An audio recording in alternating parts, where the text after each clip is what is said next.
नमस्ते दोस्तों। आजकल की जो जनरेशन जेड है वो पढ़ाई को लेकर और नौकरी नहीं मिल रही इसको लेकर और बिजनेस में आगे नहीं बढ़ पा रहे इसको लेकर और सोशल मीडिया पर दूसरों की लाइफ देखकर खुद परेशान हो रहे हैं और खुद को डिप्रेशन में और टेंशन में डाल रहे हैं, जिस वजह से वो ये नहीं समझ पा रहे कि क्या करना है और क्या नहीं करना है। तो आज आपको मैं ऐसी कहानी सुनाऊंगा जिससे आपको सही दिशा मिले और सही राह मिले। तो एक रोहन नाम का लड़का था 22 साल का, जो हर वक्त पढ़ाई और अपने आप का जो करियर करना है उसलिए वो परेशान रहता था और परेशान रहते हुए उसके जो दोस्त थे वो बिजनेस चालू कर चुके थे और आगे बढ़ चुके थे और वो उनसे भी तुलना करने लगा था कि मेरे दोस्त आगे बढ़ गए और मैं अभी तक आगे क्यों नहीं बढ़ा। तो एक दिन वो अपने दादाजी के पास बैठा और दादाजी ने उसका उदास चेहरा देखा। तब उसके दादाजी ने उसे एक रेशम का धागा दिया और बोले कि इस धागे को 5 या 6 कस के गांठ लगा दो। और रोहन ने 5 से ज्यादा 6 से ज्यादा कस कर गांठ लगा दी।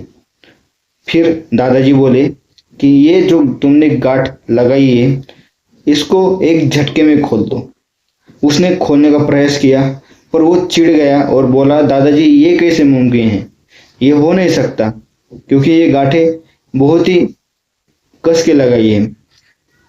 तो दादाजी बोले, यही तुम्हारा कारण है और इसीलिए तुम परेशान हो।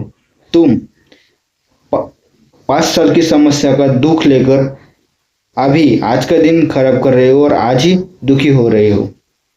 तो तुम किसी एक चीज पर फोकस नहीं कर रहे और 5 सालों की जो आप जिसमें तुम्हें बिजनेस करना है, पढ़ाई करनी है, नौकरी करनी है, अनुभव लेना है, वो आज के आज ही तुम्हें जल्दी ही चाहिए। मतलब जो 5 साल में होना है वो तुम्हें आज के आज ही करना है।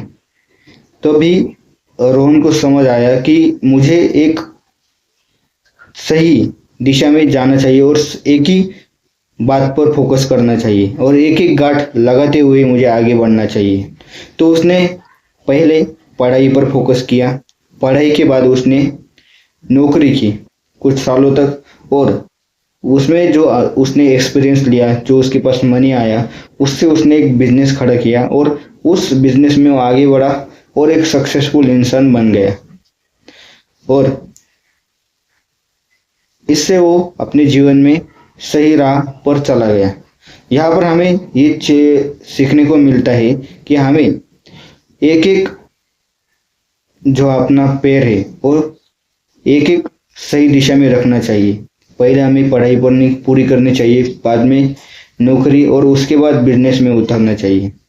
सीधा किसी भी लालच में आकर या किसी भी मोह में आकर किसी भी चीज को प्राप्त करने के लिए शॉर्टकट नहीं ढूंढना चाहिए।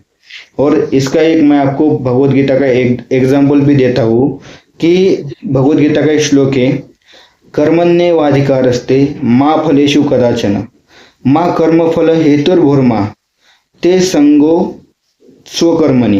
इसका अर्थ है कि तुम्हारा सिर्फ कर्मों पर अधिकार है और कुछ बातों को लेकर परेशान मत हो, निराश मत हो और खुद को ज्यादा से ज्यादा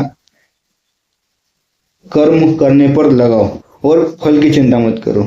भगवान ने कहा है कि तुम्हारा अधिकार सिर्फ कर्म करने का है, फल की चिंता नहीं करने का। इसलिए जो भी कर्म करो अच्छी तरह से करो और एक एक स्टेप के बाद आगे बढ़ो।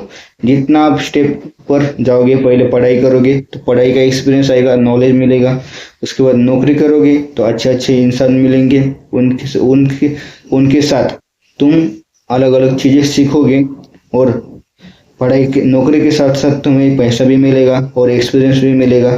तो उसी पैसे और एक्सपीरियंस और उन लोगों के विचार से तुम अपना बिजनेस एक सर्च कर सकते हो और उस बिजनेस को आगे बढ़ा सकते हो। तो दोस्तों, अगर ये कहानी आपको पसंद आई है और इससे आपको कुछ सीखने को मिला है, तो दोस्तों ये वीडियो उन लोगों को जरूर पहुंचाए जो कि इस बात से वो परेशान है और अपने आप को टेंशन दे रहे हैं। अगर दोस्तों आपको ये वीडियो पसंद आया हो तो चैनल को सब्सक्राइब करें, लाइक करें और नोटिफिकेशन ऑन करें, जो कि अगली जो वीडियो आएगी वो आपको सही समय पर मिल जाएगी। ओके बाय दोस्तों।